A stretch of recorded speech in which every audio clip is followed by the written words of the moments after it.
கைகளை உயர்த்தி சொல்லுமா, ஹல்லேலூயா, ஹல்லேலூயா, ஹல்லேலூயா. எல்லோரும் எழுந்து நிற்போமா? கண்களை மூடி ஆண்டவருடைய சமூகத்திலே நம்மை முழுவதும் ஒப்பு கொடுப்போம். வேடிக்கை பார்க்க அல்ல, ஆண்டவருடைய சமூகத்திலே வந்து நிற்கிறோம். நற்கருணை பேழைக்கு முன்பாக நாம் நிற்கிறோம் என்கிற உணர்வோடு, மகா இரக்கமும் கிருபை நிறைந்த எங்கள் அன்பின் ஆண்டவரே, இந்த அற்புதமான இரவு வேளைக்காக உமக்கு நாங்கள் நன்றி செலுத்துகிறோம். இந்த புதிய நாளை காண செய்திருக்கிறீர், புதிய வருடத்தையும் நீர் எங்களை காண செய்திருக்கிறீர். அதற்காக உமக்கு நன்றி செலுத்துகிறோம். நாங்கள் நினைப்பதற்கும் வேண்டிக் கொள்வதற்கும் அதிகமாக எங்களுக்கு செய்கிற தெய்வம் நீர். எங்கள் கூட இருந்து எங்களுக்கு நன்மை செய்கிற தெய்வமாக இருந்து எங்களை வாழ வைத்து கொண்டிருக்கிறீரே, அதற்காக உமக்கு நாங்கள் நன்றி செலுத்துகிறோம். நல்ல வாய்களை திறந்து நன்றி சொல்லுவோமா? கடந்த ஆண்டில் எங்களை கண்ணையுமே பாதுகாப்பது போல எங்களை பாதுகாத்தீரே, உமக்கு நன்றி ஆண்டவரே. நல்லா நன்றி சொல்லுங்கள். உணவு கொடுத்தீரே, அதற்காக நன்றி அப்பா. உடுக்க உடை கொடுத்தீரே, உமக்கு நன்றி அப்பா. தங்க இடம் கொடுத்தீரே, உமக்கு நன்றி அப்பா. சுவாசிக்க காற்று கொடுத்தீரே, அதற்காக நன்றி அப்பா. எங்களுடைய எல்லா பொருளாதார தேவைகளை சந்தித்தீரே, அதற்காக நன்றி அப்பா. கைவிடப்பட்ட நிலையில் இருந்தாலும் எங்களை கரை சேர்த்தீரே, அதற்காக உமக்கு நன்றி அப்பா. ஒரு குறை இல்லாமல் எங்கள் குடும்பங்களையும் நீர் பாதுகாத்து பராமரித்து வழிநடத்தினீரே, அதற்காக நன்றி அப்பா. தீமைகள் இருந்தாலும் அதை நன்மையாக மாற்றினீரே, அதற்காக நன்றி செலுத்துகிறோம் ஐயா. எந்த குறைகள் இருந்தாலும் அதை நீர் எங்களுக்கு நிறைவாக மாற்றி தந்தீரே, அதற்காக உமக்கு நன்றி செலுத்துகிறோம். நாங்கள் வாழும்படி இந்த இடத்தை தேர்ந்தெடுத்து எங்களுக்கு கொடுத்தீரே, அதற்காக உமக்கு நன்றி செலுத்துகிறோம். இந்த ஆலயத்தை தந்திருக்கிறீரே, அதற்காக நன்றி செலுத்துகிறோம். ஆலய பங்கு மக்களுக்காக நன்றி செலுத்துகிறோம். குருவானவருக்காக நன்றி செலுத்துகிறோம். இங்கே நடக்கிற ஒவ்வொரு வழிபாட்டுக்காக நன்றி செலுத்துகிறோம். திருப்பலியின் வழியாய் எங்களை நிறைவாய் ஆசீர்வதித்து கொண்டிருக்கிறீரே, அதற்காக உமக்கு நன்றி செலுத்துகிறோம். கோடான கோடி நன்றி செலுத்துகிறோம். வருமானங்களை ஆசீர்வதித்தீரே, உமக்கு நன்றி செலுத்துகிறோம். எங்களுடைய ஜெபங்களை நீர் கேட்டீரே, அதற்காக நன்றி செலுத்துகிறோம். எங்கள் பாவங்களை எல்லாம் கழுவி தூய்மை ஆக்கினீரே, அதற்காக நன்றி செலுத்துகிறோம். இந்த புதிய ஆண்டுக்குள்ளே எங்களை அழைத்து வந்திருக்கிறீரே, அதற்காக உமக்கு நன்றி செலுத்துகிறோம். இந்த ஆண்டு முழுவதும் நன்மையினால் முடிசூட்டும்படி, எங்களை நிரப்பும்படி, வழிநடத்தும்படி, எல்லா நிலைகளிலும் எங்களை உயர்த்தும்படி, மகிழ்ச்சியும் சந்தோஷமும் அமைதியும் சமாதானமும் எப்போதும் நிலைத்திருக்கும்படி, எங்களுக்குள்ளே இருந்து எங்களை வழிநடத்தும்படியாய் எங்களை முழுவதும் உடைய கரங்களில் ஒப்பு கொடுக்கிறோம் ஐயா. தகப்பனே, உமக்கு நன்றி அப்பா. இந்த வருடத்திலே தொடக்கத்திலே 4வது நாள் உம்முடைய சமூகத்திலே, உம்முடைய பிரசன்னத்துக்குள்ளே உமக்கு முன்பாக வந்து நிற்கும்படி இரக்கம் பாராட்டினீரே, அதற்காக உமக்கு நன்றி செலுத்துகிறோம் ஐயா. இதோ நீர் எங்களோடு கூட பேசும். வாழ்வுக்கு தேவையான வார்த்தை எங்களுக்கு தாங்கப்பா. ஆமென் ஆண்டவரே. இந்த வருடத்திற்கு நாங்கள் என்ன வசனங்களை வைத்து நாங்கள் ஜெபிக்க வேண்டும், எங்கள் வாழ்வுக்கு நீர் என்ன நன்மையை செய்ய இருக்கிறீர் என்பதை குறித்து நீர் எங்களோடு கூட பேசும்படி, எங்களுடைய ஆவிக்குரிய கண்கள் திறக்கும்படி, எங்களுடைய ஆவிக்குரிய உள்ளங்களெல்லாம் திறக்கும்படி, நீர் சொல்லுகிற அந்த உயிருள்ள இறைவார்த்தை எங்கள் உள்ளத்திலே ஆமேன் என்று பதியும்படி, அது எங்கள் வாழ்வாய் மாற்றும்படி, எங்களுக்கு ஞானத்தையும் பலனையும் அறிவையும் எல்லா வல்லமையும் தந்து வழி நடத்தும்படி உம்முடைய கரங்களுக்குள்ள ஒப்பு கொடுக்கிறோம். நீரே ஆசீர்வதியும் வழி நடத்தும். மீட்பர் இயேசு கிறிஸ்துவின் மூலம் ஜெபிக்கிறோம் ஜீவனுள்ள நல்ல பிதாவே. Praise the Lord. Hallelujah, hallelujah, hallelujah. எல்லாரும் அமர்ந்து கொள்ளுங்கள். எல்லாருக்கும் புது வருட நல்வாழ்த்துக்கள். இந்த வருடத்தில் எங்களுடைய புனித யூதாத்தது ஜெபக்குழுவின் வழியாக கேலண்டர் அடிச்சிருக்கிறோம். அது உங்களுக்கு முடிஞ்சவொடனே வாங்கிக்கோங்க. ஒரு குடும்பத்துக்கு ஒரு கேலண்டர் வாங்கிக்கோங்க. அது இலவசமாக தான் உங்களுக்கு கொடுக்குறோம். அது ஏதோ ஒரு நாள் காட்டியாக நீங்கள் என்ன செய்யக்கூடாது, அதை நினைக்கக்கூடாது. ஏனென்றால் அதில் ஒவ்வொரு நாளும் அதில் உங்களுக்கு தேவையான அன்னன்னைக்குள்ள வாசகங்கள் அதில் எழுதப்பட்டிருக்கும். ஒவ்வொரு நாளும் அதில் என்ன வாசகங்கள் இருக்கிறது என்பதை அதில் எழுதப்பட்டிருக்கும். இப்போ நீங்கள் வீட்டில் இருக்கும்போது நீங்கள் அந்த வசனங்களை எடுத்து அன்னன்னைக்குள்ள ரீடிங் என்ன செய்யலாம், அதை வாசிக்கலாம். அது மட்டும் இல்லை, அந்த கேலண்டரில் கீழே பார்த்தீங்கன்னா எங்கள் 2 பேருடைய ஃபோன் நம்பர் இருக்கும். ஏதாவது ஜெப உதவி இருக்கும்போது எங்களை நீங்கள் தொடர்பு கொள்ளலாம். மேலும் இன்னொரு காரியங்களை நீங்கள் பார்த்தீர்கள் என்றால் அதிலே கீழே எழுதியிருக்கும், திருத்தந்தையினுடைய கருத்துகளுக்காக இணைந்து ஜெபிப்பதற்காக திருத்தந்தையினுடைய கருத்துகள் இருக்கும். அதில் ஒவ்வொரு மாதத்துக்கும் அதில் இருக்கும். அதனால் அந்த திருத்தந்தையோடு இணைந்து நாம் ஜெபிக்கும்படியாக அந்த ஜெப விண்ணப்பங்களும் அதில் எழுதப்பட்டிருக்கும். அதையும் ஒவ்வொரு நாள் நீங்கள் ஜெபியுங்கள். இது சாதாரண நாள்காட்டி கேலண்டராக பார்க்காம ஒரு ஆவிக்குரிய வளர்ச்சிக்குரிய ஒரு காலண்டராக நீங்கள் என்ன செய்யணும், அதை பயன்படுத்தணும். அதுதான் ரொம்ப முக்கியம். அதில் ஒவ்வொரு நாளும் அதில் இறைவார்த்தை இருக்கிறது, அதை வாசிங்க. அந்த ஜெபங்கள் இருக்கிறது. அந்த ஜெபங்களுக்காக திருத்தந்தையினுடைய கருத்துகளுக்காக நீங்களும் ஜெபிக்கும்போது, திருச்சபையார் அனைவரும் ஜெபிக்கும்போது திருத்தந்தையினுடைய கருத்துக்கள் என்ன செய்யப்படும், நிறைவேற்றப்படும். Price the Lord. கைகளை உயர்த்தி ஹல்லேலூயா, ஹல்லேலூயா, ஹல்லேலூயா. முடிந்த பின்பு அது ஒவ்வொரு வீட்டுக்கு ஒரு கேலண்டர் நீங்கள் வாங்கி சொல்லுங்கள். ஒருவேளை உங்களுக்கு குறைவுபட்டது என்றால் நீங்கள் திரும்ப பின்னாடி நீங்கள் என்கிட்ட சொல்லுங்கள், அவங்களுக்கு முடிந்த அளவு கொடுக்க பார்க்கிறேன். இன்றைய தினத்திலே நான் தியானிக்கக்கூடிய வேத பகுதியானது பிலிப்பியரின் புஸ்தகம் 4வது அதிகாரம் 4வது இறை வார்த்தை. கடந்த வருடத்திலே ஆண்டவர் இந்த 2025 மிக அற்புதமாய் நம்மளை கடக்க ஆண்டவர் உதவி செய்தார். அப்படிதானே? அப்படிதானே? ஆண்டவருக்கு நன்றி சொல்லுவோமா? ஹல்லேலூயா, ஹல்லேலூயா. இயேசுவே நன்றி, இயேசுவே நன்றி, இயேசுவே உமக்கு நன்றி. இந்த 2026வது ஆண்டு ஆண்டவர் பிறக்க வைத்திருக்கிறார். பல எதிர்பார்ப்புகளோடு நாம் என்ன செய்திருப்போம், இந்த ஆண்டுக்குள்ளே கடந்து வந்திருப்போம். போன ஆண்டு நாம் ஜெபித்த ஜெபத்திற்கு அநேக ஜெபங்களுக்கு ஆண்டவர் என்ன செய்திருக்கிறார், பதில் கொடுத்திருக்கிறார். ஒரு சில விண்ணப்பங்களுக்கு பதில் இல்லை என்றாலும் இந்த ஆண்டு கட்டாயம் உங்களுக்கு என்ன செய்வார், எல்லா விண்ணப்பங்களுக்கும் பதில் கொடுத்து ஆண்டவர் உங்களை உயர்த்துவார். ஹல்லேலூயா, ஹல்லேலூயா, ஹல்லேலூயா. உலகத்தில் நம்மளுக்கு பாடு உண்டா? உண்டு. அதை மட்டும் நல்லா மறந்துடக்கூடாது. பாடு இல்லாமல் வாழணும் மட்டும் நம்ம என்ன செய்யக்கூடாது. இதுக்கு திருச்சபையினுடைய போதனை கிடையாது. திருச்சபையினுடைய போதனையே இதுதான், பாடுகள் உண்டு. அதனால் ஏன்னா நான் ஒரு கிராமத்துக்கு போயிருந்தோம். கிராமத்துக்கு போயிருந்தப்போ பெண்களும் வந்திருந்தாங்க. வீடுகளை சந்தித்தாங்க. வீடுகளை சந்தித்த உடனே அந்த ஒரு தாயார் வந்திருந்தாங்க. அப்புறம் அடுத்த வாரம் வரல. அதுக்கு அடுத்த வாரம் போய் கேட்கும்போது, நான் என்னைக்கு ஆண்டவரை தேடாமல் இருந்தேன்னா அது நல்லா தான் இருந்தேன், நான் என்னைக்கு ஆண்டவரை தேட ஆரம்பிச்சேன்னா அன்னைக்கு தான் பிரச்சனை வந்துச்சு. அப்போ ஆண்டவரை தேடும் போது பிரச்சனை ஏன் வருது அப்படிங்கிறது நமக்கு தெரியலை. நீங்கள் ஒரு காரியத்தை குறித்து விண்ணப்பம் செய்திருக்கிறீர்கள். இந்த விண்ணப்பத்திற்கு ஆண்டவர் பதில் கொடுக்க வேண்டும் என்று முடிவு செய்கிறார். அடுத்த கட்டம் யாருக்கு வரும் தகவல்? அடுத்த கட்டம் யாருக்கு தெரியும்? அது பிசாசுக்கு தெரியும்.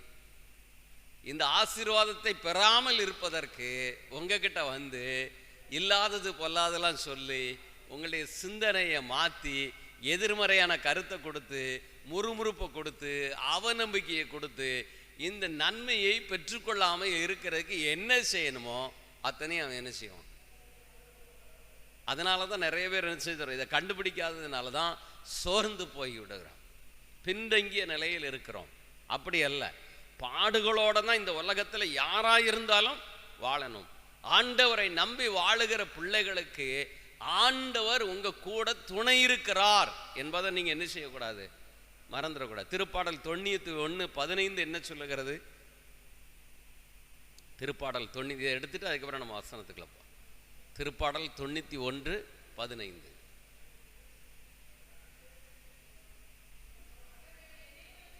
எல்லாரும் எடுத்துக்கிடட்டும். அவங்க வாசிக்கும் போது நீங்கள் மெதுவாக சத்தம் இல்லாமல் மனசுக்குள்ளே நல்லா என்ன செய்யுங்க, இதை வாசிங்க. பேப்பர் நோட்டெல்லாம் வச்சுருக்கீங்களா? நோட்டு கொண்டு வந்திருக்கீங்களா?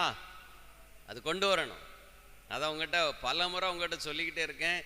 நீங்கள் கேட்டுட்டு போகிறதுனால உங்களுக்கு எப்பயனும் இருக்காது, மறந்து போகும்.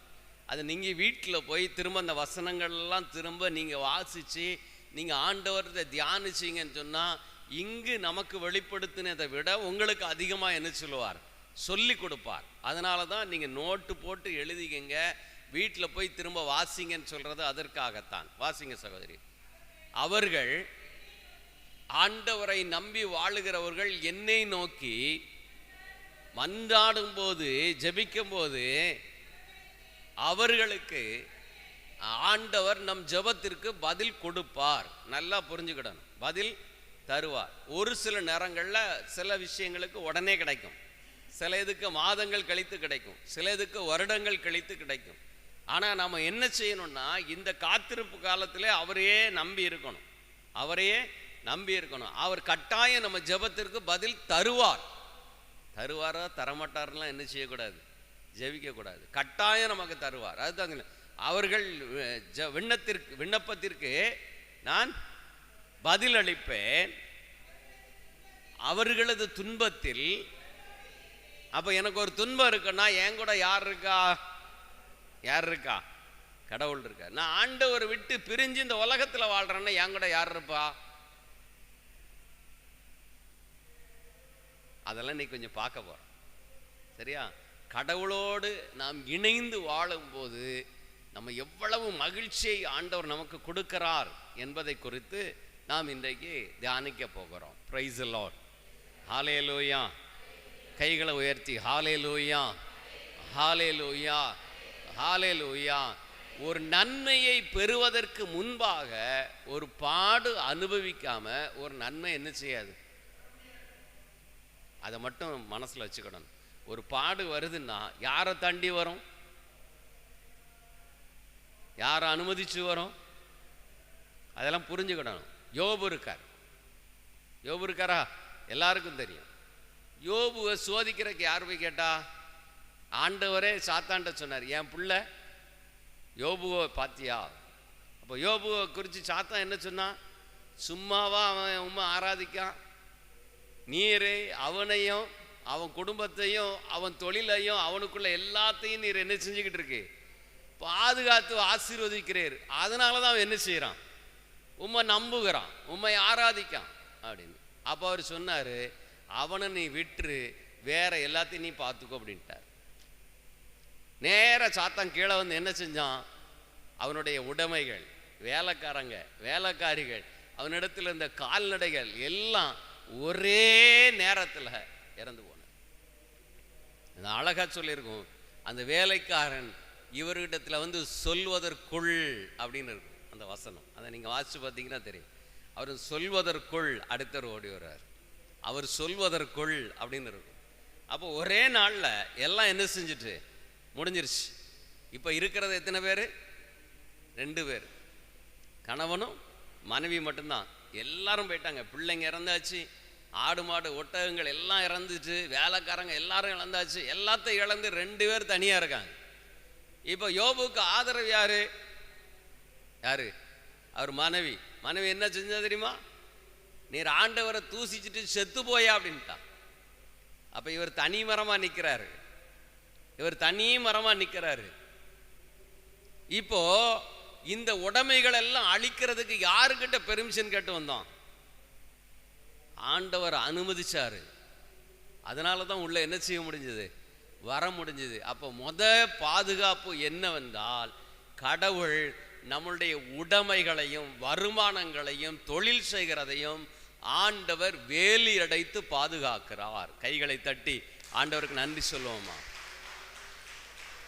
வேலி அடைத்து அவர் என்ன செய்கிறார், கண்ணையுமை பாதுகாப்பது போல நம்மளை பாதுகாக்கிறார். நமக்கே ஒரு கஷ்டம் இருந்தா ஏன் இந்த கஷ்டம் நம்ம என்ன செய்யக்கூடாது, நினைக்க கூடாது. இந்த கஷ்டத்தை என் ஆண்டவர் அனுமதித்து தான் இந்த இடத்துக்கு என்ன செஞ்சிருக்கு, வந்திருக்கு. அவருடைய துணையோட நம்ம எதை என்ன செய்வோம், எதிர்கொள்வோம் என்கிற மனநிலையில தான் நம்ம இந்த பூமியில வாழணும். 2வது ஆண்டவர் கேட்டார், என் மகன் யோபுவை பார்த்தாயா. அவர் சொன்னார், சதைக்கு சதை அப்படின்னா. அப்போ சொன்னார், அவன் உயிரை மட்டும் நீ என்ன செய், விட்டு வச்சிரு. அவன் நேராக வந்து என்ன செஞ்சான்னா அவனுடைய உடல் முழுவதும் புண்ணாக்கணும். இப்போ ரெண்டாவது பாதுகாப்பு என்ன பாதுகாப்பு? உடல். நம்முடைய உடல் யார் தங்குகிற ஆலயம்? ஆண்டவர் தங்குகிற ஆலயம். அதை பாதுகாக்கிறது யாரு? ஆண்டவர் பாதுகாக்கிறார். அப்போ அந்த உடல் முழுவதும் பாதுகாக்கிற கடவுள் அந்த பாதுகாப்பு ஒரு பிசாசு அனுமதிக்குமாறு கையளிச்சார்னா அந்த உடலை பாதுகாப்பாரா பாதுகாக்க மாட்டாரா? பாதுகாப்பார்.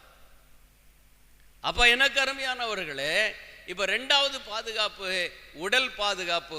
மூணாவது பாதுகாப்பு என்ன பாதுகாப்புனா அவர் இந்த உயிரை மட்டும் நீ என்ன செய், விட்டுருனார், கையில நீ தொடாத. அப்ப இன்று 3 விதமான பாதுகாப்பை ஆண்டவர் நினைச்சுக்கிறார், நம் ஒவ்வொருக்கும் கொடுத்து கொண்டிருக்கிறார். இதை முதல்ல நம்பணும். இதெல்லாம் ஆவிக்குரிய கண்ணு தெரிஞ்சாதான் நம்மளால அதை பார்க்க முடியும். கடவுள் இந்த உலகத்துல, நான் ஒரு கேள்வி கேட்கிறேன், நமக்குள்ள படைச்ச ஆன்மா யாரு கொடுத்தது? யாரு கொடுத்தது? சாப்பிடலையோ? ஆண்டவர் கொடுத்தாரு. இந்த உடல் என்னாச்சு?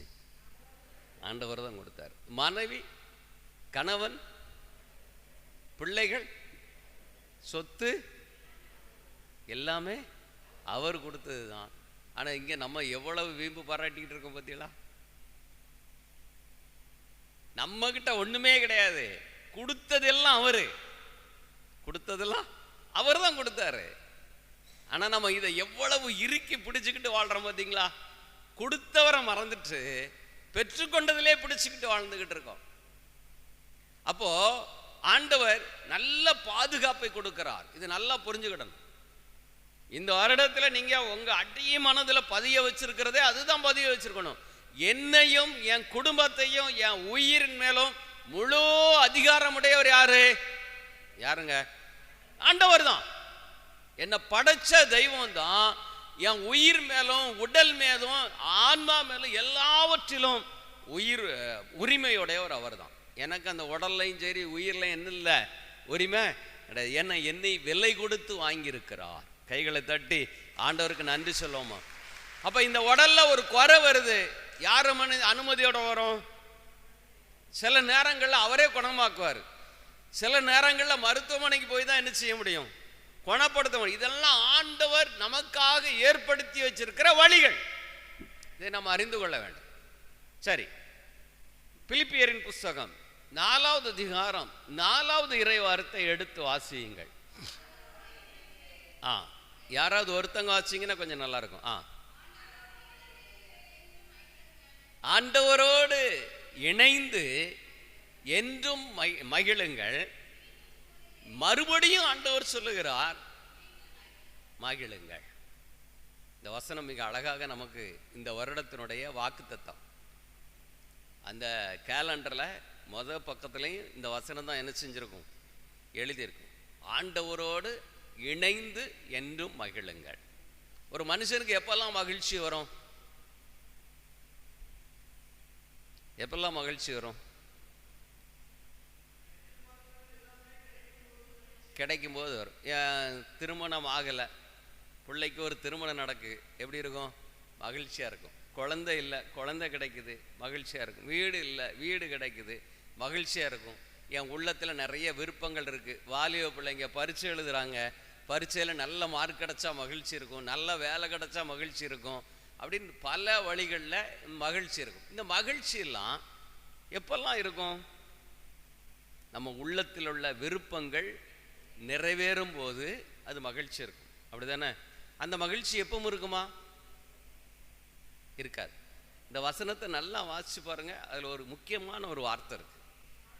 ஆண்டவரோடு இணைந்து என்றும்னா வாரத்துக்கு ஒரு நேரம், மாசத்துக்கு 2 நேரம், வருஷத்துக்கு 10 நேரம் அப்படியா எழுதியிருக்கு? இல்லை, என்றும் மகிழுங்கள். என் உள்ளம் எப்பெல்லாம் மகிழ்ச்சி அடைதோ அப்போ மட்டும் மகிழ்ந்திருங்கள். ஆண்டவர் என்ன செய்யலை, சொல்லலை. அவர் என்ன சொல்லியிருக்காருன்னா என்றும் மகிழ்ந்திருங்கள். என்றும்னா என் உள்ளம் விரும்பலை, என் உடல்ல ஒரு நோய் வந்திருக்கு, இந்த நோயை நினைச்சு நான் கவலைப்படுறதா, வருத்தப்படுறதா, மகிழ்ச்சி அடைகிறதா? எல்லாருக்கும் என்ன வரும்? என்னங்க வரும்? வருத்தம் தான் வரும், வருத்தம் தான் வரும். ஆனால் அவர் என்ன சொல்லியிருக்காருன்னா, நீ இந்த உலகத்தோடு இணைஞ்சிருக்கும் போது உன் உடல்ல நோய் இருந்ததுன்னா உனக்கு என்ன வரும்? வருத்தம் வரும். என்ன வரும்? வருத்தம் வரும். ஆனால் நீ அவரோடு இணைந்திருந்தால் அந்த நோய் இருக்கும் போதும் உங்களுக்குள்ளே மகிழ்ச்சி இருக்கும். கைகளை தட்டி ஆண்டவருக்கு நன்றி சொல்லுவோமா? ஒரு கடன் பிரச்சனை இருக்கு. ஒரு கடன் பிரச்சனை வந்தா என்ன வரும்? மகிழ்ச்சி வராது, துக்கம்தான் வரும். அப்படிதானே? துக்கம்தான் வரும். நம்ம சிந்தனை எல்லாம் எங்க இருக்கும்? அதுலேயே தான் இருக்கும். ஏன்னா நம்மளை எது பாதிச்சிருக்கோ அதில் தான் நம்ம சிந்தனை என்ன செய்யும்? இருந்துக்கிட்டே இருக்கும், வேற எங்கேயும் போகாது. இப்போ மகிழ்ச்சி இருக்குமா? இருக்காது. ஆனால் என்னைக்காவது உங்களை கைவிட்டிருக்காரா ஆண்டவர்? என்னாச்சு? நீங்கள் இவ்வளோ கவலைப்பட்டதுனால எத்தனை லட்ச ரூபா கடன் அடைச்சிருப்பிய? இல்லை நீங்கள் கவலைப்பட்டதுனால என்ன காரியத்தை சாதிச்சிங்க? உடல் தான் நோஞ்சி போயிருக்கும். அப்போ என் பிள்ளைகள் என்ன செய்யக்கூடாது? கவலைப்படக்கூடாது, வேதனைப்படக்கூடாது, துன்பப்படக்கூடாது, துயரப்படக்கூடாது, அழுகக்கூடாது அப்படின்னு தான் அவர் என்ன சொல்றாரு? இந்த உலகத்தில் நம்பி வாழ்கிறோட வாழ்வுக்கும் இயேசுவை நம்பி வாழுகிற வாழ்வுக்கும் வேறுபாடு உண்டு. வேறுபாடு உண்டு. அது என்ன வேறுபாடு? இதுதான் வேறுபாடு. உலகத்தை நம்பி வாழ்கிறவர்களுக்கு உள்ளத்துல மகிழ்ச்சி இருக்காது, வேதனை இருக்கும், நெருக்கடி இருக்கும், கவலை இருக்கும், கண்ணீர் இருக்கும், துக்கம் இருக்கும், துயரம் இருக்கும். ஆனா இயேசுவை நம்பி வாழுகிற அதே ஒரு ஆளுக்கு அதே பிரச்சனை இருந்தாலும் சரி, எவ்வளவு துக்கமான செய்தி கேட்டாலும் சரி, எவ்வளவு நெருக்கடியான நிலை இருந்தாலும் சரி, அதில் ஆண்டவரோடு அவர்கள் இணைந்திருப்பதனால் அவர்களுடைய உள்ளத்திலே துக்கம் இருக்காது, மகிழ்ச்சி தான் இருக்கும். கைகளை தட்டி ஆண்டவருக்கு நன்றி சொல்லும். கடந்த காலத்திலே நம்மளுடைய புனிதர்களை எடுத்து பாருங்கள். புனிதர்களுடைய வாழ்க்கையில் எப்பவுமே நன்மை நடந்துகிட்டு இருந்ததா? இல்லை, எப்பவுமே துன்பத்தில் தான் இருந்தாங்க. எப்போதுமே துன்பத்தில் தான் இருந்தாங்க. பியோ கிட்டத்தட்ட 4 ஆபரேஷனும் 7 ஆபரேஷனும் செய்திருக்கிறார். அதெல்லாம் நிறைய நடக்கும். புனிதர்களுடைய வாழ்க்கையிலையும் நிறைய சம்பவங்கள் நடந்துகிட்டே இருந்தது. ஆனாலும் அவர்கள் இயேசுவோடு இணைந்திருந்ததால் அந்த பாடுகள் அவரை துயரத்துக்குள் கொண்டு செல்லாமல் ஒரு மகிழ்ச்சியின் பாதையிலே அவர்களை அழைத்து செல்லுது. அல்லேலூயா, அல்லேலூயா, அல்லேலூயா. நீங்கள் துயரப்பட வேண்டும் என்பது ஆண்டவருடைய விருப்பம் அல்ல. நீங்கள் கண்ணீர் வடித்துக் கொண்டிருப்பது ஆண்டவருடைய விருப்பம் அல்ல. பாடுகள் மத்தியிலே, நெருக்கங்கள் மத்தியிலே, கைவிடப்பட்ட நிலையில நீங்கள் இருக்கும் போது ஐயோ வாழ்வு போய்விட்டதே என்று பதறிக்கொண்டு இருக்கிற ஒரு துணை இல்லாமல் வாழுகிறதுக்காக நீங்கள் அழைக்கப்படவில்லை. நல்லா தெரிஞ்சுங்க, ஆண்டவர் நம்மளோடு கூட இருக்கிறார். இதுல நான் கேட்கிறேன், எல்லாரும் வந்திருக்கிறீங்க, உங்க குடும்பங்களை எத்தனையோ ஆண்டுகளுக்கு முன்பாக நடந்த ஏதோ ஒரு துயரமான ஒரு நிலையில உங்க குடும்பம் எப்படி இருந்துச்சுன்னு கொஞ்சம் யோசிச்சு பாருங்க. உங்க குடும்பம் எப்படி இருந்துச்சுன்னு யோசிச்சு பாருங்க. இப்போ வரைக்கும் ஆண்டவர் உங்களை வழி நடத்தி இருக்காரா இல்லையா? உங்க திறமையிலையா செஞ்சீங்க? உங்க அறிவை பயன்படுத்தியா செஞ்சீங்க? உங்க ஞானத்தை பயன்படுத்தியா செஞ்சீங்க? ஆண்டவர் உங்களை கரம் பிடித்து வழி நடத்தினார். இதை என்ன செய்யக்கூடாது? முதல்ல மறக்கக்கூடாது. நாம் என்ன செய்கிறோம்? ஆண்டவரோடு இணைந்திருக்கிறதை காட்டிலும் துயரத்தோடு இணைந்திருப்பது தான் மிகுந்த நாட்கள் அதிகமாக இருந்து கொண்டிருக்கிறது. அதை ஆண்டவர் என்ன செய்யலை? விரும்பவில்லை.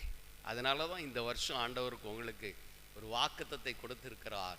நீங்கள் என்றும் என்னோடு இணைந்து மகிழுங்கள், என்றும் மகிழுங்கள். அந்த வார்த்தை ரொம்ப முக்கியம்.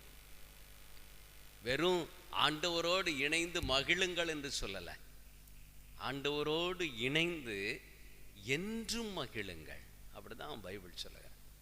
ஆகவே எனக்கு அருமையானவர்களே, இதில் மிக அழகாக சொல்லப்பட்டிருக்கிறது, இன்றையிலிருந்து நீங்கள் என்ன செய்யக்கூடாது? கலங்கக்கூடாது, கவலைப்படக்கூடாது, கண்ணீர் வடிக்கக்கூடாது. ஏனென்றால் நாம் யாரோடு இணைக்கப்பட்டிருக்கிறோம்? அவர் நமக்குள்ள வந்து இணைஞ்சாரா, நம்ம அவருக்குள்ள இணைஞ்சோமா? நற்கருணையில் யார் இருக்கா? ஆண்டவர் இருக்கார். இறை வார்த்தையில் யார் இருக்கா? அவங்களை நம்ம உட்கொள்ளும் போது அவர் நம்ம கூட வந்து என்ன செய்கிறார்? குடிகொள்ளுகிறார். மகளே சீயோன் அகமகிழ்ந்து ஆர்ப்பரி, இதோ வருகிறேன் உன் நடுவில் வந்து குடிகொள்ளுனாரு. இப்போ அவரை நான் உனக்குள்ளே வந்து என்ன செய்கிறேன்? குடிகொள்ளுகிறேன். அப்போ இயேசு எங்க இருக்காரு? யாரு உள்ளத்தில்? நம்ம உள்ளத்தில்னு சொல்லக்கூடாது, ஏன் உள்ளத்தில் இருக்கிறார். அல்லேலூயா. கைகளை உயர்த்தி ஹல்லேலூயா, ஹல்லேலூயா, ஹல்லேலூயா, ஹல்லேலூயா, ஹல்லேலூயா. அந்த மகிழ்ச்சி நிரந்தரமாய் நம் வாழ்க்கையில் இருக்கணும்னா, நாம் யார் கூட இணைந்து இருக்கணும்னா, இயேசுவோடு நாம் இணைந்திருக்க வேண்டும். எபேசியரின் புஸ்தகம் 2வது அதிகாரம் 13வது இறை வார்த்தை எடுத்து வாசியுங்க.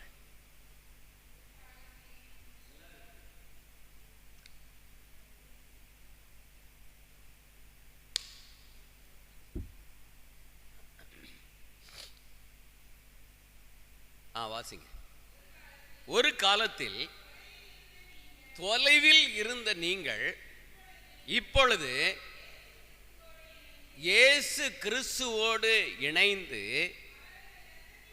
அவரது இரத்தத்தின் மூலம் இயேசுவினுடைய கடவுளுடைய அருகில் நீங்க என்ன செய்யப்பட்டிருக்கீங்க? கொண்டு வரப்பட்டிருக்கீங்க. இது எப்படி அப்படின்னா, ஒரு காலத்தில் நம்ம கடவுளை தேடுவதற்கு பதிலாக இந்த உலகத்தை நம்பி வாழ்ந்திருக்கிறோம். இந்த உலக போக்கின்படி, உலகம் காட்டுகிற மாதிரியின்படி வாழ்ந்து கொண்டிருக்கிறோம். ஏன்னா நமக்கு நன்மையை சொல்லி கொடுக்கறத விட தீமையை சொல்லி கொடுக்குறவங்க இன்னைக்கு அதிகம். அது எப்படி வரும்னா, மீடியா மூலமாக நமக்கு நிறைய என்ன செய்கிறது, அதில் சொல்லப்படும். அதில் நன்மையும் இருக்குது, தீமையும் இருக்குது. அப்போது நம்ம உள்ளம் தீமையை பற்றி கொண்டால் அதுக்கு பின்னாடி என்ன செஞ்சுக்கிட்டே இருக்கும்? போய்கிட்டே இருக்கும். அதனால தான் அவர் சொல்றாரு, நீங்கள் தொலைவில் இருந்தீர்கள். பாவம் செய்து ஒரு மனிதன் என்ன செய்கிறான் என்றால், கடவுளுடைய அன்பை விட்டுட்டு வெகு தூரம் சென்று விட்டான். எப்படி அந்த மனம் திரும்பிய ஒரு மகனுடைய வாழ்க்கையில அப்பா கூட இருக்கும்போது அதை செய்யாத, இதை செய்யாத, அது வேண்டாம், இது வேண்டான்னு சொல்லி ஒரு ஸ்ட்ரிக்டான பாதையில கொண்டு போவார். ஏன் தெரியுமா? இந்த உலகம் உன்னை ஏமாற்றும், இந்த உலகம் உன்னை பாவத்தில் விழ வைக்கும் என்பதற்காக அவர் சொல்லுவார். இவர் என்ன செஞ்சிட்டாரு? அப்பா சொல்றதெல்லாம் பிடிக்கல அவருக்கு. இந்த உலகம் நீ எப்படி வேணாலும் வாழலாம், என்ன வேணாலும் செய்யலாம் என்கிற நிலையை காட்டுகிற ஒரு உலகம். அதனால தான் பரலோகத்துக்கு போகிற வாசல் எப்படி இருக்கும்? சின்னதாக இருக்கும், எங்கேயும் நவள முடியாது, ஸ்ட்ரைட்டாக போய்கிட்டே இருக்கும். ஆனால் உலகத்துக்கு பின்னாடி போகிறது, நரகத்துக்கு போகிறதுக்கு பின்னாடி எப்படி இருக்கும்? நல்லா விரிஞ்சிருக்கும். நீ எங்கே வேணாலும் போகலாம், எப்படி வேணாலும் இருக்கலாம், என்ன வேணாலும் செய்யலாம், அப்படி தான் இருக்கும்.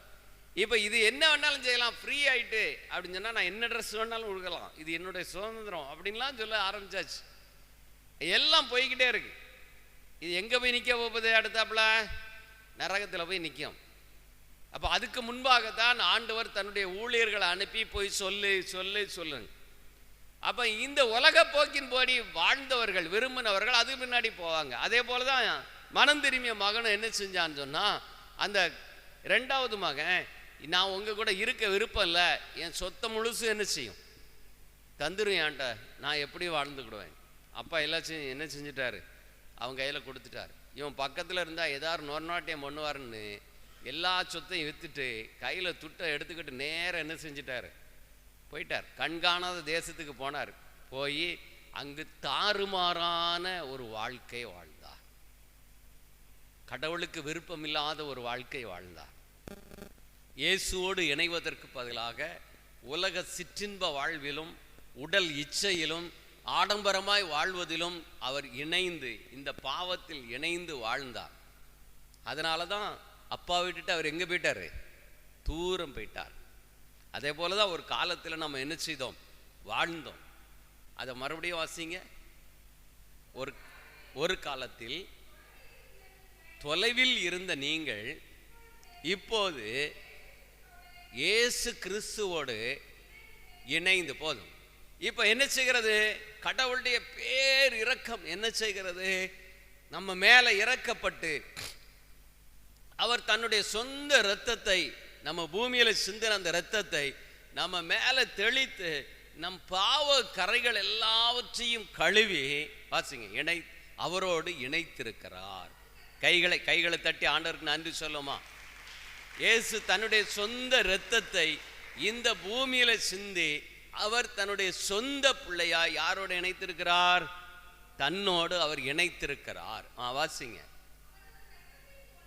அந்த இயேசுவினுடைய இரத்தத்தின் மூலம் இயேசுவினுடைய அருகில் கொண்டு வர, கடவுளுடைய அருகில் நீங்கள் கொண்டு வரப்பட்டிருக்கிறீர்கள். இப்போ நீங்க உலக பற்றிலிருந்து விடுதலை பெற்று இயேசுனுடைய அரசுக்குள் நீங்கள் என்ன செய்திருக்கிறீங்க?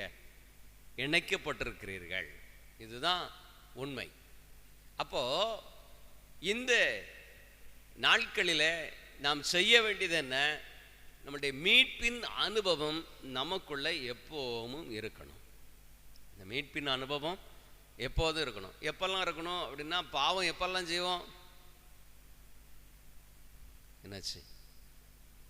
சத்தம் வரலன்னு உடனே நான் தான் பாவம் செஞ்சுருக்கேன்னு நினைக்கிறேன். நீங்கள் எல்லாம் புனிதர்களாக இருக்கிய.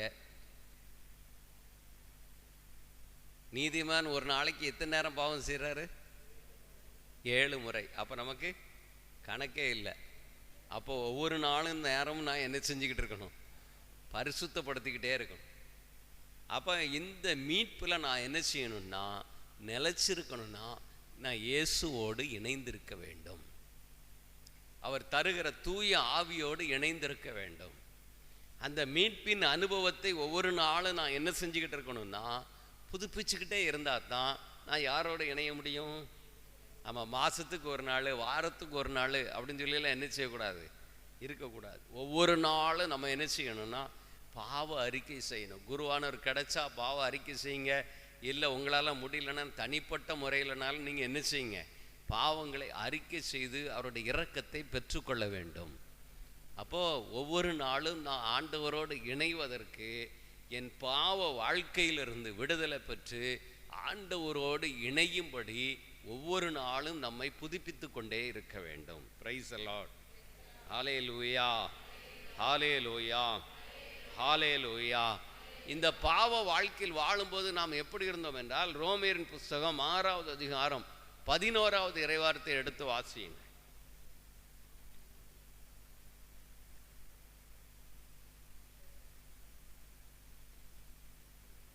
ரோமையர் 6:11. நான் என்ன சொன்னேன்? எடுத்துக்கிடட்டு 6:11. இதெல்லாம் நோட்டு கொண்டு வந்துறீங்கன்னா எழுதி வச்சு வீட்டில் தியானிக்கிறதுக்கு நல்லா இருக்கும். வாசிங்க. நீங்களும் பாவ வாழ்க்கையை பொறுத்த மட்டில் செத்தவர்கள். யாரு யாரு? நான். நம்ம நினைச்சக்கூடாது, சொல்லக்கூடாது. நான் பாவ வாழ்க்கையை பொறுத்த மட்டில் இறந்தவன். எப்படி இறந்தவன்? அதான் ஆதி பெற்றோரை நீங்கள் பார்த்தீங்கன்னு சொன்னால், தொடக்க நூலில் நீங்கள் வாசிக்க வேண்டாம், ஆதி பெற்றோர் இருக்கிறான். ஆதி பெற்றோரில் பாம்பு ஏவாள் இடத்துல வந்து சொன்னிச்சு, இந்த மரத்தில் உள்ள பழத்தெல்லாம் சாப்பிடக்கூடாதுன்னு சொல்லி சொன்னாரான்னு கேட்டாங்க. இந்த தோட்டத்தில் உள்ள மரத்தில் உள்ள பழங்களெல்லாம் நீங்கள் என்ன செய்யக்கூடாது? சாப்பிடக்கூடாதுன்னு ஆண்டவர் சொன்னாரா? அப்போ ஏவாள் சொன்னாங்க, இல்லை நீ சொல்கிறது பொய், அப்படி இல்லை. இந்த தோட்டத்தில் உள்ள எல்லா மரத்தில் உள்ள பழத்தையும் நாங்கள் என்ன செய்யலாம்? சாப்பிடலாம். ஆனால் ஒரே ஒரு மரத்தில் உள்ள கனியை மட்டும் நீங்கள் என்ன செய்யக்கூடாது? சாப்பிடக்கூடாதுன்னு சொல்லியிருக்கார். அப்போ எவ்வளோ மாற்றி பேசுகிறான் பார்த்தீங்களா? தோட்டத்தில் உள்ள எல்லா மரத்தில் உள்ள பழத்தையும் சாப்பிடக்கூடாதுன்னு சொன்னாங்களான்னு கேட்குறான். ஆனால் ஆண்டவர் சொன்னார், நீ தோட்டத்தில் உள்ள எல்லா மரத்தில் உள்ளதையும் சாப்பிடலாம், ஆனால் நடுவில் இருக்கிற ஒரே ஒரு மரத்து கனியை மட்டும் நீ என்ன செய்யக்கூடாது? சாப்பிடக்கூடாது. சாப்பிட்டா நாங்கள் செத்து போயிடுவோம். சாப்பிட்டா நாங்கள் செத்து போயிடுவோம். அப்போ பிசாசு சொன்னா, நீ சாக மாட்ட. பிசாசு என்ன சொன்னா? நீ சாக மாட்ட. இப்போ பாவம் செய்கிறதுக்கு தூண்டுறான்.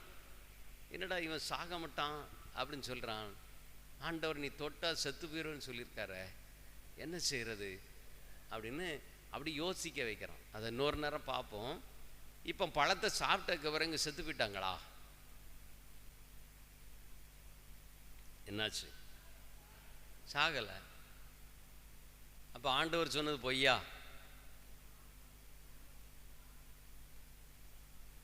அப்போ ஒரு மனுஷனுக்கு 2 உயிர் உண்டு. Price the Lord. ஹல்லேலூயா, ஹல்லேலூயா.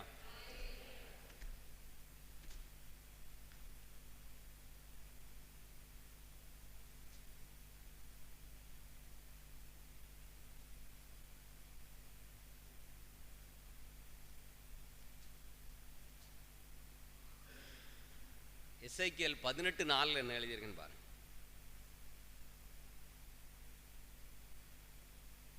இல்லை இல்லை அது இல்லை, நான் இன்னொரு நாள் உங்களுக்கு அதை அந்த டாபிக் வரும்போது நான் உங்களுக்கு சொல்கிறேன். இல்லைன்னா தேடினா எனக்கு நேரமாயிரும். ஒரு மனுஷனுக்கு 2 உயிர் உண்டு. ஒரு மனுஷனுக்கு 2 உயிர் உண்டு. ஒன்று உடல் கொண்ட உடல், சரியா? 2 உடல் உண்டு.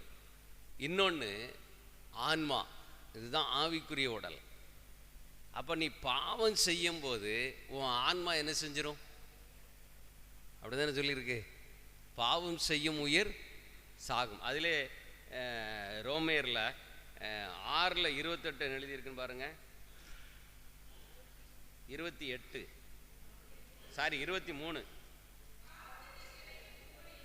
பாவத்திற்கு கிடைக்கும் கூலி சாவு. அப்போ ஒரு மனிதன் பாவம் செய்யும் போது அந்த ஆன்மா என்ன செஞ்சிடும்னா செத்து போயிடும். அதனால தான் ஆண்டவர் சொன்னார், நீ ஓ ஆன்மா சாகாதவாறு நீ பாவம் செய்யாதே. இந்த ஆன்மா செத்து போயிட்டுன்னா அந்த ஆன்மாவை யார் பிடிச்சி வச்சிருப்பா தெரியுமா? பிசாசு பிடிச்சி வச்சிருப்பான். பாவம் செய்கிற ஒவ்வொருவரும் பாவத்திற்கு அடிமை, நான் பிடிச்சி வச்சுக்கிடுவோம். அதனால தான் எனக்கு அருமையானவர்களே, இறைவார்த்தை அழகாக சொல்லுகிறது, அவ்வாறே நீங்கள் பாவ வாழ்க்கையை பொறுத்த மட்டில் இறந்தவர்கள். அப்போ செத்து போய் வாழ்ந்த ஆன்மா, பாவத்தில் மூழ்கி செத்து போய் வாழ்ந்த என் ஆன்மாவுக்கு என்ன நடக்கிறது? ரோமேயர் 6:11 மறுபடியும் வாசிங்க. பொறுத்த மட்டில் இறந்தவர்கள் கிறிஸ்து இயேசுவோடு இணைந்து கடவுளுக்காக வாழுகிறவர்கள் என்பதை எண்ணிக்கொள்ளுங்கள். ஒரு காலத்தில் உலகத்துக்கு பின்னாடி வாழ்ந்தோம், பாவத்துக்கு அடிமைப்பட்டு வாழ்ந்தோம், பணத்துக்கு அடிமைப்பட்டு வாழ்ந்திருப்போம், சொத்துக்கு, நகைக்கு, பேருக்கு, புகழுக்கு, ஜாதிக்கு அடிமைப்பட்டு வாழ்ந்திருப்போம். ஆனால் இங்கே ஆண்டவர் நமக்கு சொல்லுகிறார், மிக அழகாக சொல்லுகிறார், பாவம் செய்யும் உயிர் ஆன்மா சாகும் சொல்லிட்டு கிறிஸ்து இயேசுவோடு, எப்படி அதை வாசிங்க மறுபடியும், கிறிஸ்து இயேசுவோடு இணைந்து கடவுளுக்காக வாழுகிறவர்கள் என்பதை நீங்கள் எண்ணி பாருங்கள். நீங்க யாருக்காக வாழ வேண்டியவர்கள் என்பதெல்லாம் மறைக்கப்பட்டு இந்த உலக சிற்றின்பங்களுக்கும் உலக ஆசைக்கும் உடல் இச்சைக்கும் நாம் அடிமைப்பட்டு அதோடு இணைந்துதான் இன்றைக்கு மனிதன் வாழ்ந்து கொண்டிருக்கிற நிலை உருவாகி கொண்டிருக்கிறது. ஆனால் ஆண்டவர் நம்மளை படைத்ததனுடைய நோக்கம் என்ன? நாம் ஆண்டவரோடு இணைந்து வாழ வேண்டும் என்பதை எப்போதும் நம்ம சிந்தனையில் என்ன செய்யணும்? இருந்துகிட்டே இருக்கணும். எங்கே போனாலும் யாரு கூட போனோம்? யாரு கூட போனோம்? அவர் எங்கே இருக்காரு? அப்போ அந்த நினைவு எப்பெல்லாம் எனக்குள்ளே இருக்கோ அப்போல்லாம் நான் யாரு கூட இணைஞ்சிருக்கேன். அப்போ நல்லா புரிஞ்சுக்கோ. ஒரு ஆம்புலன்ஸ் போகுது, நீங்கள் போகும்போது ஒரு பஸ்ஸில் போகிறீங்க, இல்லை பைக்கில் போகிறீங்க, நடந்து போகிறீங்க, ஏதோ போகும்போது ஒரு ஆம்புலன்ஸ் சத்தம் கேட்கு, நீங்கள் என்ன செய்வீங்க? வெரி குட், ஜெபம் பண்ணுவோம். ஜெபம் பண்ணாதவங்க யாரோ என்னன்னு தெரியலையே அடிப்போம். ஒருத்தர் குடிச்சிட்டு அதில் கிடக்காரு, நம்ம உதவி செய்ய முடியல, அதற்காக நம்ம என்ன செய்யலாம்? ஜெபிக்கலாம். போகிற வழியில் ஒரு ஆக்சிடெண்ட்டில் ஆகி கிடக்கிறாங்க, மக்கள்லாம் கூடி நிற்கிறாங்க. நம்ம போகும்போது என்ன செய்யலாம்? ஜெபிக்கலாம். மருத்துவமனையில் இருக்கிறவங்களுக்காக என்ன செய்யலாம்? ஜெபிக்கலாம். ஒவ்வொரு விஷயத்துக்காக நம்ம இங்கேருந்து ஒரு இடத்துக்கு போகிறோன்னு சொன்னால் அவர் கூட இணைஞ்சி அவர் கூடயே நம்ம பேசிக்கிட்டே போனோம்னா யார் கூட இணைஞ்சிருக்கோம்? இப்போ நீங்கள் ஒரு 2 பேர் சேர்ந்து துணி எடுக்க போகிறீங்க வச்சுக்கிடுவோம். அடுத்தாப்புல பொங்கல் வருது அப்படின்னா பொங்கலுக்கு ஜாமான் வாங்குறதுக்கு ஏரலுக்கு போறீங்க வச்சுக்கிடுவோமே. 2 பேர் போகும்போது ஒருத்தர் பேசிக்கிட்டு இருப்பீங்களா? 2 பேரும் சண்டைக்காரங்க மாதிரி உட்காந்துருப்பீங்களா? நல்லா கதையை அடிச்சுக்கிட்டு என்னென்ன வேணுமோ அதெல்லாம் வாங்கி சாப்பிட்டுக்கிட்டு நல்லா ஜாலியாக அப்படி தானே? அது இயல்பு, அது கரெக்டு தானே, தப்புன்னு சொல்ல முடியாது, சரிதானே? அப்படி ஒரு நல்ல ஃப்ரீயாக போயிட்டு வரீங்க, மனசுக்கும் ரொம்ப ரிலாக்ஸாக இருக்கும். அப்போ இதே மாதிரி உள்ள உறவில் தான் ஆண்டவரோடு வாழ வேண்டும் என்று விரும்புகிறார். ராத்திரி தூக்கம் வரலன்னு ஃபோன் எடுத்து என்ன செய்யக்கூடாது? பார்த்துக்கிட்டு இருக்கக்கூடாது. தூக்கம் வரலன்னு டிவியை போட்டு என்ன செய்யக்கூடாது? பார்த்துக்கிட்டு இருக்கக்கூடாது. தூக்கம் வரலன்னு சொல்லி கடன் பிரச்சனையே என்ன செஞ்சுக்கிட்டு இருக்கக்கூடாது? சிந்திக்கக்கூடாது. தூக்கம் வரலையே அப்படின்னு சொல்லிட்டு உடல் நோயை குறித்து என்ன செய்யக்கூடாது? சிந்திச்சுக்கிட்டு இருக்கக்கூடாது. தூக்கம் வரலையேன்னு சொல்லி அது இதுன்னு உங்கள் சிந்தனை என்ன செய்யக்கூடாது? போகக்கூடாது. தூங்கும்போது கூட உங்களை விட்டு பிரியாதவர் உங்கள் கூட இருக்கிறார். கைகளை தட்டி ஆண்டவருக்கு நன்றி சொல்லுவோமா? தூங்கும்போதும் காக்கார், போகும்போதும் காக்கார், எல்லா சூழ்நிலையிலும் நம்மளை என்ன செய்கிறவர்? நம்மை பாதுகாக்கிற கடவுள். எங்க இருக்காரு? அடுத்தாப்புல வாசிங்க, ரோமியர் புஸ்தகம் 6:23. பாவத்திற்கு கிடைக்கும் கூலி சாவு, மாறாக கடவுள் கொடுக்கும் அருள் கொடை நம் ஆண்டவர் கிறிஸ்து இயேசுவோடு இணைந்து வாழும் நிலை வாழ்வு. நிலை வாழ்வுனா என்ன?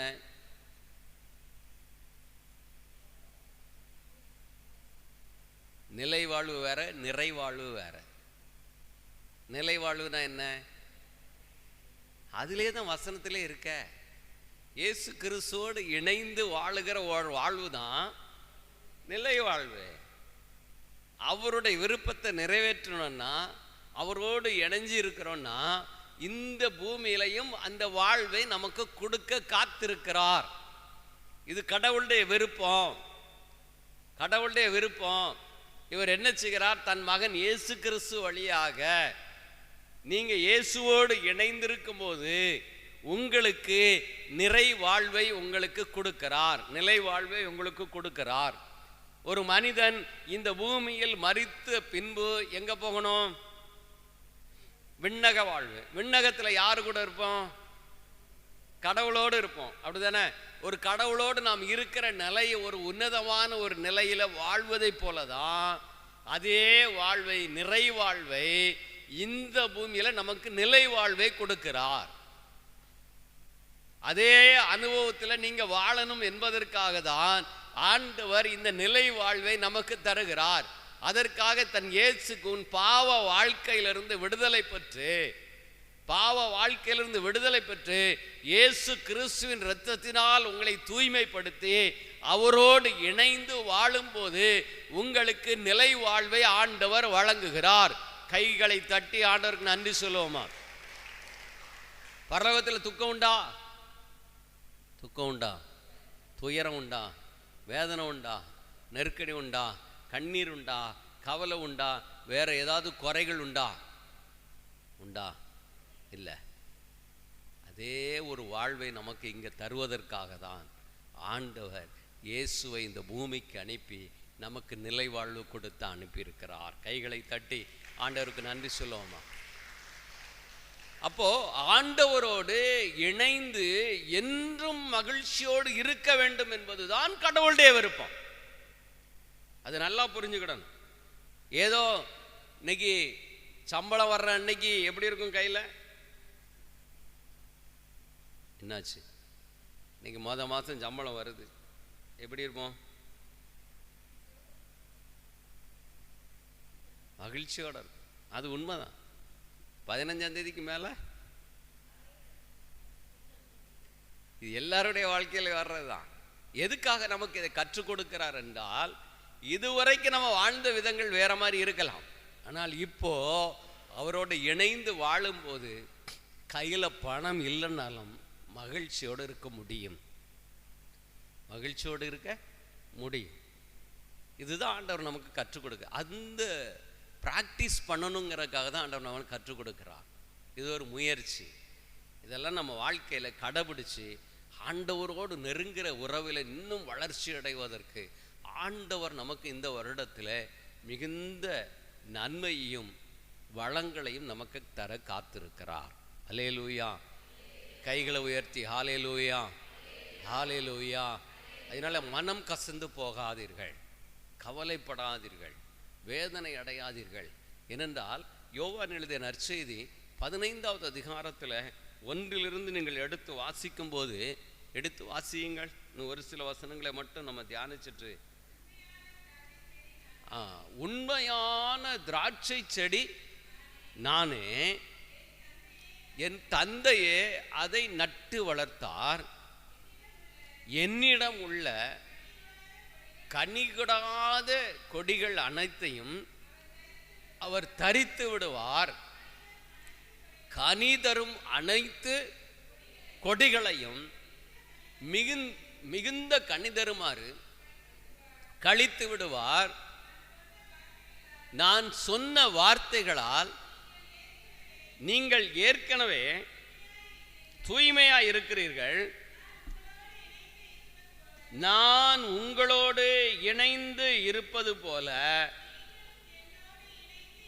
நீங்களும் என்னோடு இணைந்து இருங்கள். கொடி திராட்சை செடியோடு இணைந்து இருப்பது போல, மறுபடியும் கொஞ்சம் வாசிங்க.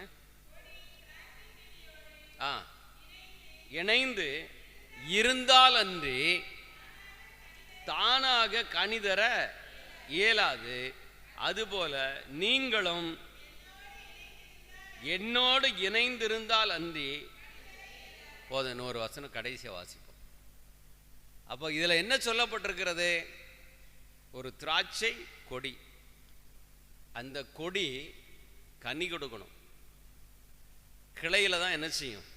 கனிகள் வரும். அந்த கிளை அது யாரோடு இணைஞ்சிருந்தால் தான் வரும்? அந்த செடியோட இணைஞ்சிருந்தால் தான் கொடி என்ன செய்யும்? பலன் கொடுக்கும். அப்படி தானே? இல்லை அப்படியா? இல்லை வேற எதுவும் இருக்கா?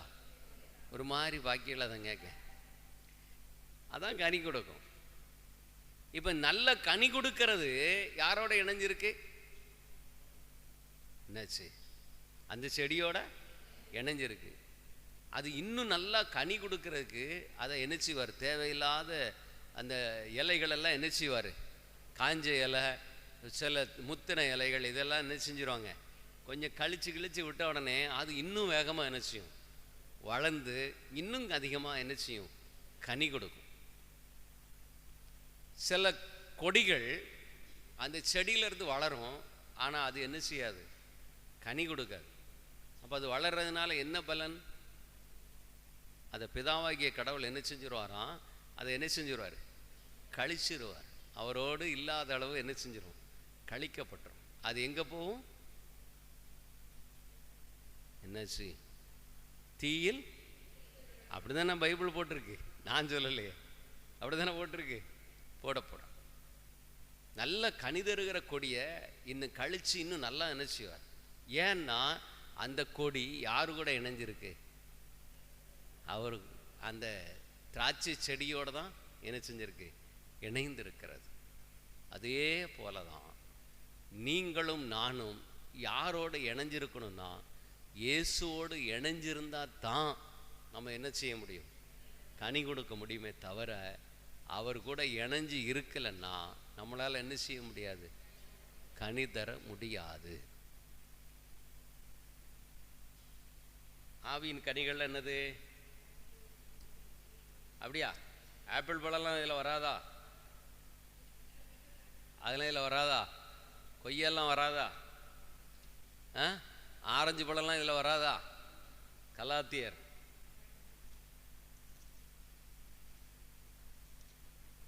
5 வாங்க வாசிங்க. எத்தனாவது வசனம்னு சொல்லி வாசிங்க. 5:22 வாசிங்க. தூய ஆவியின் கனியோ. அப்போ நல்லா தெரியணும், ஒருத்தருக்கு அன்பு இருக்குன்னா அது யாரால நிரப்பப்பட்டிருக்கா? யாரால நிரப்பப்பட்டிருக்கா? அன்னை தெரசா கிட்ட என்ன இருந்துச்சு? அப்போ யாரால் நிரப்பப்பட்டாங்க? அந்நிய பாஷை பேசினா தான் உனக்குள்ள ஆவியானவர் இருக்கார் மட்டும் என்ன செய்யக்கூடாது, சொல்லக்கூடாது. ஆமாம், கையை தட்டி நல்லா அல்லேலுயா அல்லேலுயான்னு சொல்லி பாடினா ஆவி நிறைஞ்சிட்டோம் அப்படின்லாம் என்ன செய்யக்கூடாது, நினைக்கக்கூடாது. வெளியரங்கமான சில அடையாளங்கள் உண்டு, அதை காட்டிலும் உள்ளரங்கமாய் செயல்படுகிறது தான் தூய ஆவியானுடைய வழிநடத்துதல். அதனால தான் அவர் சொல்கிறாரு, முதல்ல என்ன இருக்கணும்? நம்மக்கிட்ட என்ன இருக்கு? வம்பு. அப்படியே எதிர்மறையாக தான் இருக்கு. முதல்ல என்ன இருக்கணும்? அன்பு. ரெண்டாவது மகிழ்ச்சி இருக்கா? இல்லை. அப்போ இயேசுவோடு நம்ம இணைந்திருக்கும் போது ஆவியின் கனிகளில் ஒன்று என்னது? மகிழ்ச்சி. அப்போ இந்த மகிழ்ச்சி யாரோடு இணைஞ்சிருக்கும் போது தான் வரும்? இயேசுவோடு இணைந்திருந்தால். அப்படின்னே தான் அவர் சொல்றாரு, கனி கொடுக்கணும்னா இந்த மகிழ்ச்சி உனக்கு வரணும், அன்பு உனக்கு வரணும். அடுத்தது அமைதி. நமக்கு ஒரு பிரச்சனை வந்த உடனே உள்ள அமைதியா இருக்க மாட்டேக்கு. ஒரு துயரம் வந்த உடனே நம்ம உள்ள என்ன செய்ய மாட்டேக்கு? அமைதியா இருக்க மாட்டேக்கு. இதுக்கு இந்த பரிசுத்த ஆவியோடு நாம் இணைந்திருந்தா தான் இந்த மகிழ்ச்சியும் சரி அமைதியும் சரி அவர் நமக்கு கொடுக்க முடியும். நல்லா தெரிஞ்சுக்க. உள்ளத்தினுடைய விருப்பங்கள் நிறைவேறும் போது மகிழ்ச்சி இருக்கு, அது நிரந்தரமானது இல்லை. உலக பொருட்கள் நமக்கு கிடைக்குது, அது நிரந்தரமான மகிழ்ச்சி இல்லை. இந்த உலகத்தை சார்ந்த எந்த நன்மைகளும் நமக்கு வருவது முழு நிரந்தரமான மகிழ்ச்சியை நமக்கு கொடுக்காது, கொடுக்க முடியாது. அப்ப இதெல்லாம் யார் கொடுக்க முடியும்னா, நான் இயேசுவோடு இணைந்து வாழும்போது தான், அந்த தூயாவியானவரோடு இணைந்து அவர் காட்டுகிற வழியில் நான் நடக்கும் போதுதான் இந்த ஆவியின் கனிகள் எனக்குள்ளே வெளிப்படும். அதுல மூணாவது என்ன சொல்லியிருக்கே? அமைதி. நாலாவது பொறுமை. நமக்கு இல்லை. யாருக்கிட்ட கேட்டா கிடைக்கும்? ஆவியானவர்கிட்ட கேட்டா தான் கிடைக்கும். ஆவியானவர்கிட்ட இணைஞ்சிருந்தா தானே கேட்க முடியும். அப்படித்தானே? நம்மளுடைய பலவீனம் யாருக்கு தெரியும்? நமக்கே தெரியும். நம்ம கோவப்படுறது தெரியுமா தெரியாதா? நம்ம எரிச்சல் அடைகிறது தெரியுமா தெரியாதா? நம்ம செய்கிற எல்லா தீமையும் யாருக்கு தெரியும்? யாருக்கு தெரியுங்க? எல்லாருக்கும் தெரியும். எல்லாருக்குன்னா தனக்கு உள்ளவங்களுக்கு எல்லாருக்கும் தெரியும். இதை யார் உங்களுக்கு சொல்லி கொடுப்பா? என் கோபம் இருக்குங்கிறது யார் சொல்லி கொடுப்பா? கணவனோ மனைவியோ சுற்றி இருக்கிறவங்களோ சொல்கிறதை காட்டிலும் தூய ஆவியான ஒரு எனக்குல இருந்து சொல்லி கொடுப்பா. நீ கோவப்பட்டது தவறு, எரிச்சல் அடைஞ்சது தவறு, பொறுமையை இழந்தது தவறு, எல்லாத்தையும் சுட்டி காட்டுவார். ஏன் சுட்டி காட்டும் போது அதை கேட்கக்கூடிய செவிகள் இருக்கிறவங்களுக்கு தான் ஆவியானவரோடு இணைந்து இருக்கிறார். இல்லைன்னா என்ன இல்லை, இணையலை. அப்போ இந்த ஆவியானவரோடு நாம் இணைந்திருக்கும் போது தான் நாம் புது படைப்பை மாற்றப்படுகிறோம். அது எப்படி புது படைப்பு? நான் கோபப்படுறவன், இனி எனக்குள்ள கோபம் இல்லை, இது புது படைப்பு. நான் அன்பு செய்கிறவனா இல்லை, இன்னும் ஆவியானவரோடு நான் இணையும் போது நான் அன்பு செய்கிறவனா மாற்றப்படுகிறேன். இது அவரோடு இணைந்தது. ஒவ்வொரு காரியத்திலும் என் வாழ்க்கை, என் பழைய சுவாபமும் என் பாவ இயல்புகளும் என் ஆவிக்குரிய வாழ்வுக்கு எதிராக இருந்தாலும் ஆவியானுடைய குரலை கேட்டு அவரோடு நான் இணைந்து வாழும்போது நான் ஒரு ஆவின் கனிகளுக்குள்ளே ஆவியானவர் எனக்கு வழி நடத்துகிறார். அவரோடு இணைந்திருக்கும் போதுதான் இந்த கனிகளையும் நாம் பெற்றுக்கொள்ள முடியும். வாசிங்க அடுத்தது பரிவு. வாசிங்க நேரம். நம்பிக்கை, கனிவு, தன்னடக்கம் என்பவை ஆகும். இது எல்லாம் எங்கிருந்து வருது? ஆவியானுடைய கனிகள். அப்போ அவரோடு இணைந்திருக்கும் போதுதான் நம்ம வாழ்வு புதிதாய் மாற்றப்படும். Price the Lord. கைகளை உயர்த்தி ஹல்லேலூயா, ஹல்லேலூயா. கடைசியாக ஒரு வசனத்தை மட்டும் வாசிட்டு நாம் ஜெபிக்க போகிறோம். யோவான் எழுதிய நற்செய்தி 16வது அதிகாரம் 20வது இறைவார்த்தை எடுத்து வாசியுங்கள். எல்லாரும் எடுத்துக்கிட்டோம், எல்லாரும் எடுத்ததுக்கப்புறம் வாசிங்க. வாசிங்க. உறுதியாக உங்களுக்கு சொல்லுகிறேன். எல்லாரும் எடுத்துட்டீங்களா? 16ல் 20. நீங்கள் அழுவீர்கள், புலம்புவீர்கள், அப்போது இந்த உலகம் மகிழும். நீங்கள் துயருவீர்கள், ஆனால் உங்கள் துயரம் மகிழ்ச்சியாக மாறும். எப்போ? இயேசு தன்னுடைய சீடர்களிடத்தில் சொல்றார். எப்படி? நான் போறதுனால நீங்க என்ன செய்வீங்க? பயனடைவீங்க. நான் போனாதான் துணையாளர் இங்கே வருவார். அந்த துணையாளர் வந்து தான் உங்களுக்கு இந்த உலகத்தில் எது நன்மை எது தீமை எல்லாத்தையும் உங்களுக்கு என்ன செய்வார்? கற்றுக் கொடுப்பார்னே. சீடர்கள்லாம் என்ன செஞ்சிட்டாங்க? சோர்ந்து போயிட்டாங்க. இவங்க இயேசு அதுக்கு விளக்கம் சொல்றாரு. எப்படின்னா, நீங்கள் மறுபடியும் அந்த வசனத்தை வாசிங்க. உறுதியாக உங்களுக்கு சொல்கிறேன், நீங்கள் அழுவீர்கள். இயேசுனுடைய பிரிவு, அவர் உயிர் தெழுந்த பின்பு அவர் நடக்கிற சில நிகழ்வுகளை வைத்து சொல்லுகிறார். நீங்கள் புலம்புவீர்கள், அப்போது உலகம் மகிழும்.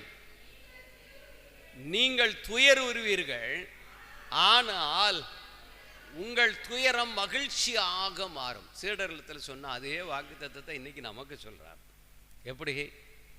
நீங்க எல்லாம் பயந்து போய் தான் இருக்கணும், அப்படிதானே?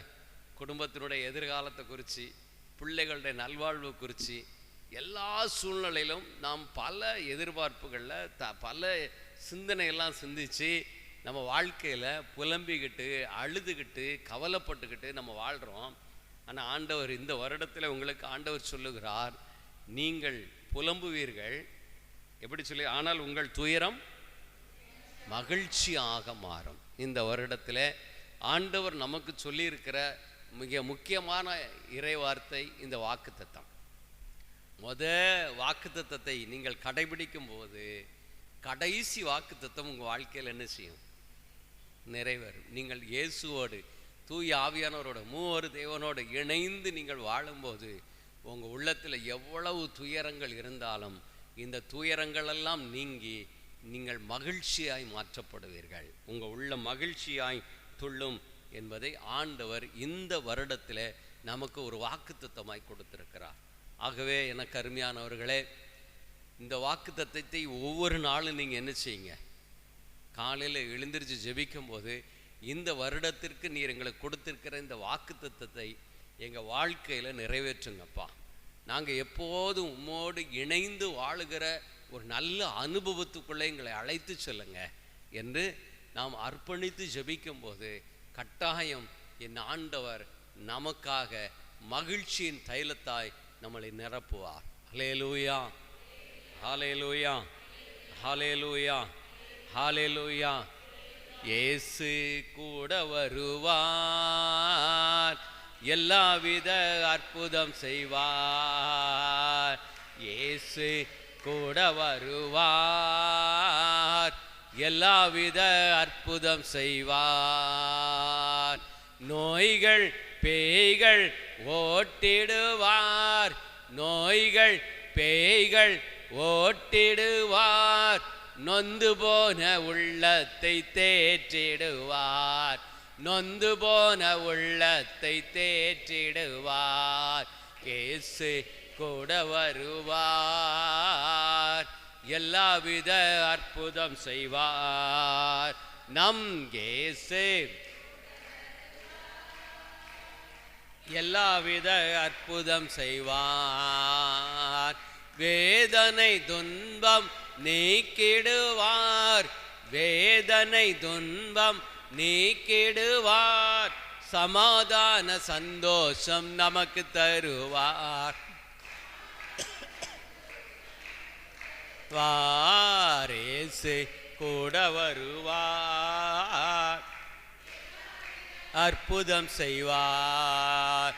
நம் இயேசு எல்லாவித அற்புதம் செய்வார். ஹல்லேலூயா, ஹல்லேலூயா, ஹல்லேலூயா. எல்லாரும் எழுந்து நிற்போமா? ஒரு 5 நிமிடம் நாம் ஜெபிக்க போகிறோம். முடிந்தவர்கள் எழுந்து நிற்கலாம். ஒருவேளை என்னால் எழுந்திருக்க முடியாது, நான் நின்று கொள்கிறேன், உட்கார்ந்து கொள்கிறேன் என்றாலும் பரவாயில்லை. அது உங்களுடைய உடல்நிலையை பொறுத்தது. ஆனால் கட்டாயம் உங்களுடைய கண்கள் மூடப்பட்டிருக்க வேண்டும். உங்களுடைய சிந்தனைகள் எல்லாம் ஆண்டவரை நோக்கி இருக்க வேண்டும். நற்கருணை பேழைக்கு முன்பாக நிற்கிறோம், நம்மை படைத்த தெய்வத்திற்கு முன்பாக நிற்கிறோம் என்கிற உணர்வோடு, மகா இரக்கமும் கிருபை நிறைந்த எங்கள் அன்பின் ஆண்டவரே, இந்த அற்புதமான இரவு வேளைக்காக நன்றி அப்பா. தகப்பனே, இந்த வருடத்திலே முதல் கூட்டத்தை நீர் ஆசீர்வாதமாய் நிறைவேற்றி கொடுத்ததற்காக நன்றி ஆண்டவரே. இதோ இங்கே வந்திருக்கிற மக்களோடு நீர் பேசினீர் ஆண்டவரே. ஆண்டவரோடு என்றும் இணைந்து மகிழுங்கள் என்று சொன்ன இந்த வாக்குத்தத்தம் எங்கள் வாழ்வுக்கு மிகவும் பயனுள்ளதாக இருக்க உதவி செய்யுங்க ஆண்டவரே. இந்த வாக்குத்தத்தத்தின்படி இந்த ஆண்டு நீர் எங்களை நிறைவாய் ஆசீர்வதிக்கும்படியாய் எங்களுடைய உள்ளம் எப்போது மகிழ்ச்சியோடு, எப்போது மகிழ்ச்சியில் திளைத்திருக்க உதவி செய்யுங்கப்பா. ஒவ்வொரு நாளும் உம்மோடு இணைந்து வாழுகிற ஒரு வாழ்வை எங்களுக்கு தாங்காண்டவரே. உம்மை பிரிந்து எங்களால் ஒன்றும் செய்ய இயலாது என்று வேதம் சொல்லுகிறது. திராட்சை செடியோடு சேர்ந்த கிளைதான் அது பலன் கொடுக்கும் என்று வேதம் சொல்லுகிறது. நாங்கள் எப்போதும் இயேசுவோடு இணைந்து அவருடைய வழிகளில் நடந்து அவரோடு இணைந்து ஒரு வாழ்கிற வாழ்வு, ஒரு மகிழ்ச்சி நிறைந்த ஒரு வாழ்வை தரும்படியாய் தகப்பனே, எங்களுடைய துக்கங்கள் எல்லாம் சந்தோஷமாய் மாறும்படியாய் இந்த வாக்குத்தத்தங்கள் எங்கள் வாழ்விலே நிறைவேறும்படியாய் நாங்கள் ஜெபிக்கிறோம் ஐயா. எல்லாம் இழந்து மன அமைதியோடு, மனச்சோர்வோடு, மன காயங்களோடு தேவைகள் வந்திருக்கிற இந்த பிள்ளைகள் ஒவ்வொருவருடைய வாழ்க்கையிலும் இந்த வாக்குத்தத்தம் நிறைவேறும்படியாய், துன்பத்திலும் என் ஆண்டவர் என்னோடு கூட இருக்கிறார் என்கிற மன மகிழ்ச்சியோடு வாழும்படி இந்த பிள்ளைகளை ஒப்பு கொடுக்கிறோம் ஐயா. அப்படிப்பட்ட ஒரு அபிஷேகத்தை இந்த பிள்ளைகள் ஒவ்வொருவர் மேலும் ஊற்றுங்கப்பா. அப்படிப்பட்ட ஒரு அபிஷேகத்தை இந்த பிள்ளைகள் ஒவ்வொருவர் மேலும், எங்கள் மேலும், ஒவ்வொருவர் மேலும் ஊற்றுங்கப்பா, ஊற்றுங்கப்பா. கடைசி வரை உண்மையே நம்பி வாழுகிற ஒரு வாழ்வுக்குள்ளே எங்களை அழைத்து செல்லுங்கப்பா. இந்த பூமியிலே நாங்கள் ஒரு நிலை வாழ்வுக்கு கடந்து செல்லும்படி இயேசுவோடு இணைந்து வாழுகிற ஒரு வாழ்வை, ஒரு நிலை வாழ்வை அனுபவிக்கும்படியாய் இந்த வருடம் முழுவதும் எங்களை ஒப்பு கொடுக்கிறோம் ஐயா. எங்கள் உடலில் இருக்கக்கூடிய நோய்கள் எல்லாம் குணமாகும்படி ஜெபிக்கிறோம்.